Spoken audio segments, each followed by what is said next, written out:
Pertanyaan wajib dalam hidup, saya sedang menggunakan force atau power. Bagian 1. Setiap orang tentu pernah mengalami jatuh bangun dalam kehidupannya, termasuk saya. Dan setelah mengetahui bahwa tidak ada yang kebetulan dalam hidup. Suatu saat, saya sangat penasaran, apa yang menjadi penyebab jatuh atau bangun itu? Bahkan saya amati orang yang sudah sangat sukses dalam ukuran penilaian saya, bisa jatuh dan semua yang ia miliki sirna, habis entah kemana. Apa sebabnya? Lama saya mencari jawabannya. Hingga suatu saat, saya dipertemukan dengan konsep force dan power. Awalnya saya mengenal konsep ini dari salah satu bukunya Pak Adi W. Gunawan, kemudian seiring waktu saya kemudian menemukan buku yang menjadi sumber aslinya yaitu buku yang ditulis oleh David Hawkins, yang berjudul Power versus Force. Buku tersebut adalah hasil riset yang dilakukan David Hawkins selama 20 tahun. Setelah membaca buku tersebut mata saya terbelalak. Isi buku itu menjawab semua pertanyaan yang selama ini saya pertanyakan. Gara-gara buku ini Anda bisa menjadi semidukun. Dengan mengamati seseorang menggunakan force atau power, kita bisa menyimpulkan masa depan kehidupannya akan baik atau hancur. Saya membuktikan berulang-ulang ini sangat akurat. Force dan power dalam kacamata bukunya David Hawkins diartikan berbeda. Force adalah kekuatan yang energinya rendah bahkan negatif, sedangkan power diartikan sebagai kekuatan yang energinya tinggi alias positif. Ketika kita menggunakan force maka konsekuensinya kerja fisik kita harus sangat keras, sedangkan jika kita menggunakan power, kerja fisik kita lebih hemat. Jadi bila Anda sudah bekerja dengan sangat keras namun semuanya seperti serba sulit, segera cek, jangan-jangan Anda menggunakan force. Bila Anda menggunakan power, Anda tetap action secara fisik, namun apapun yang Anda kejar juga akan berlari ke arah Anda, sehingga upaya Anda tidak habis-habisan. Dan dalam beberapa kasus, Anda belum berupaya pun yang Anda cari sudah hadir di depan mata Anda. Saya berani bilang begini juga karena telah membuktikan sendiri. Silahkan Anda buat target punya tabungan puluhan juta, pada bulan pertama Anda pakai force, bulan selanjutnya Anda pakai power. Hasil yang diperoleh menggunakan power jauh-jauh lebih keren, Anda pasti akan bingung, ini duit siapa sih pada datang sendiri? Anda boleh buktikan sendiri. Dengan force, banyak melesetnya, kalaupun tercapai benar-benar melelahkan. Nah sedari tadi saya yakin Anda penasaran, apa saja yang masuk kategori force dan apa saja yang masuk kategori power? Perhatikan baik-baik tabel berikut ini. Ini adalah getaran pikiran dan perasaan yang masuk kategori force. Sekarang perhatikan baik-baik tabel berikut ini. Ini adalah getaran pikiran dan perasaan yang masuk kategori power. Silahkan cermati dulu kedua tabel di atas. Saya akan jelaskan lebih jauh dengan contoh-contoh nyata tentang fenomena keduanya itu pada bagian selanjutnya. Bersambung ke bagian 2.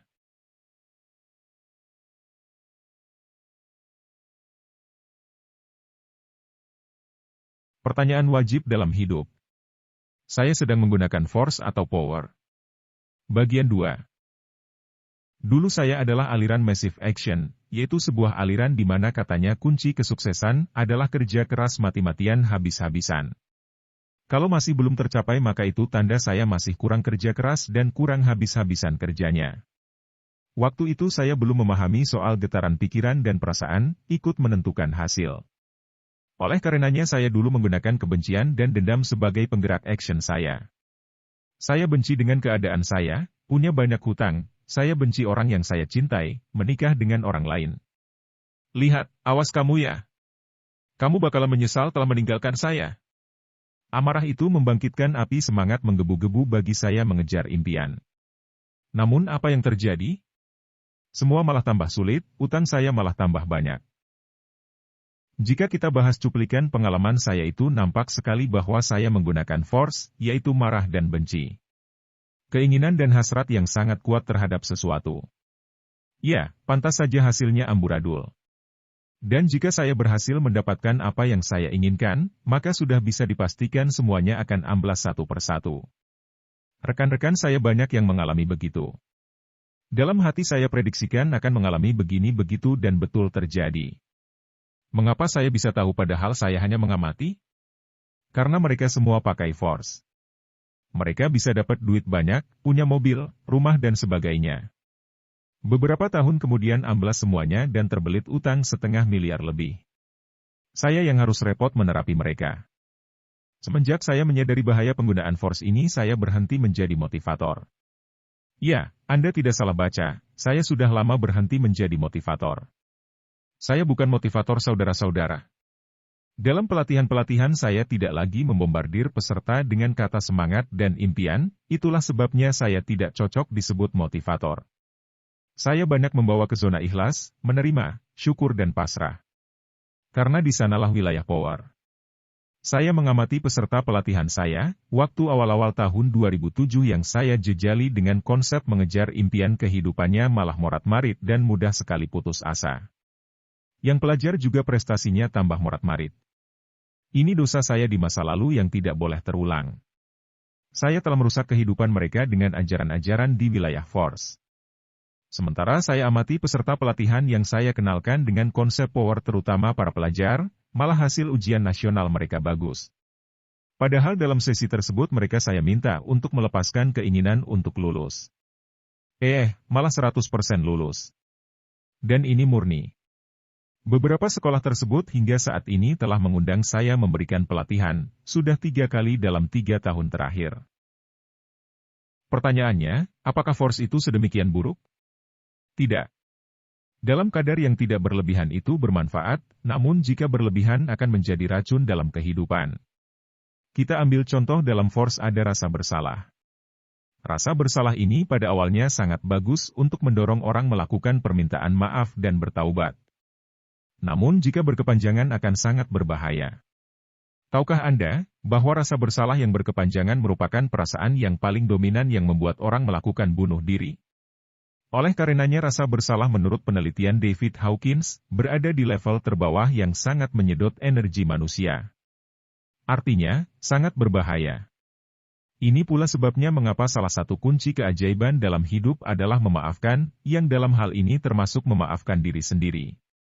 Memaafkan akan membuat kita bisa menerima diri sendiri dan menerima kenyataan, akhirnya bisa bersyukur serta mengambil hikmah. Oleh karenanya memaafkan masuk ke dalam kategori power. Dan jika kita sadari, inilah sebabnya kenapa Tuhan juga mengenalkan dirinya sebagai Maha Pengampun, karena ketika manusia menyadari adanya sifat itu manusia akan terbebas dari rasa berdosa dan rasa bersalah yang berkepanjangan.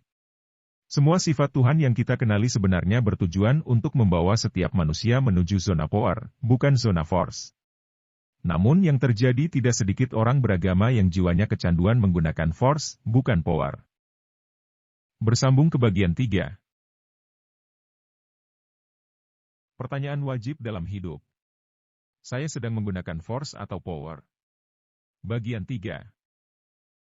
Apapun pekerjaan, karir, kegiatan bahkan pernikahan yang di dalamnya dibangun dengan energi force, pasti tidak akan lancar, berantakan, amburadul.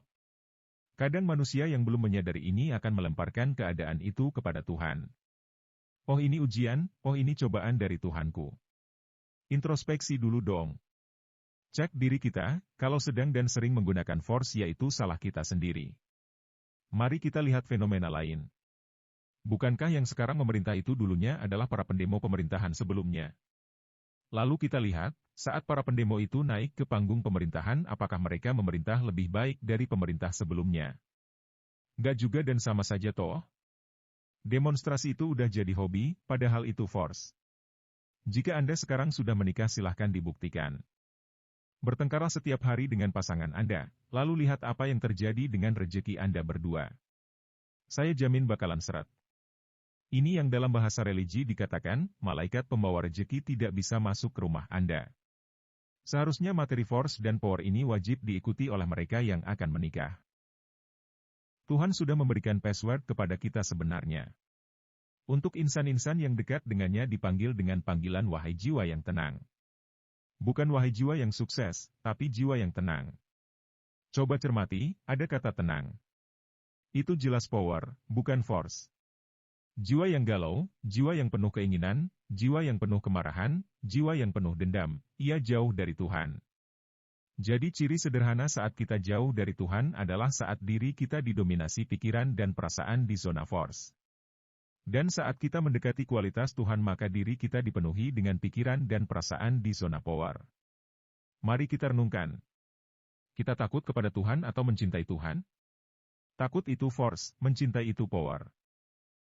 Dalam One Day Workshop Aura Transformation saya biasanya mensimulasikan power dan force ini. Ada sebuah simulasi di mana dengan niat kita bisa menggerakkan lengan orang lain. Ya, Anda tidak salah baca, menggerakkan lengan. Namun ketika saat melakukan ini, diri kita dipenuhi obsesi keinginan yang berlebihan, untuk menggerakkan lengan justru tidak bisa. Mengapa? Karena simulasi ini hanya bisa dilakukan saat diri kita tenang, damai, ikhlas, pasrah. Ada pula simulasi yang lain, agak berbeda dengan simulasi yang saya sebutkan tadi, yaitu menggerakkan telapak tangannya saja. Jika diri kita dipenuhi force maka yang biasanya terjadi adalah reverse. Maksudnya, kita meniatkan menggerakkan telapak tangan itu ke kiri dan yang terjadi malah ke kanan. Kalau meniatkan menggerakkan ke kanan, malah ke kiri. Ini sebuah penjelasan mengapa kalau kita terlalu ngotot dan bernafsu mengejar sesuatu dalam hidup yang terjadi justru sebaliknya. Bahkan dalam simulasi banyak pula di mana telapak tangan tidak bergerak sama sekali. Ini jelas terjadi akibat niat dipenuhi force. Simulasi-simulasi di atas dengan mudah kita lakukan saat kita menggunakan power, tenang, damai, ikhlas, pasrah. Nah, apa kesimpulannya? Selalu tanyakan dalam diri, sekarang saya sedang menggunakan force atau power? Jika kita menghadapi banyak kesulitan dalam bidang apapun, di awal boleh saja kita mengatakan ini ujian hidup. Tapi kalau terus-menerus dan berkepanjangan, jelas itu sebuah sinyal dari kehidupan bahwa kita terlalu didominasi oleh force. Termasuk dalam berdoa, kita pakai force atau power, mari lebih peka dengan segala sesuatu yang terjadi di sekeliling kita. Karena alam semesta selalu menuju titik harmoni, ia pun akan mengajak kita ke titik harmoni tersebut. Baca tanda-tandanya, apakah kita menggunakan force atau power? Bahasan tentang force dan power ini apakah akan mengubah semua orang dari force menuju power? Tidak. Ini bukan mengutuk, tapi pasti ada di antara Anda yang tidak percaya dan mencibir bahasan ini. Memang harus ada yang seperti itu dan harus ada.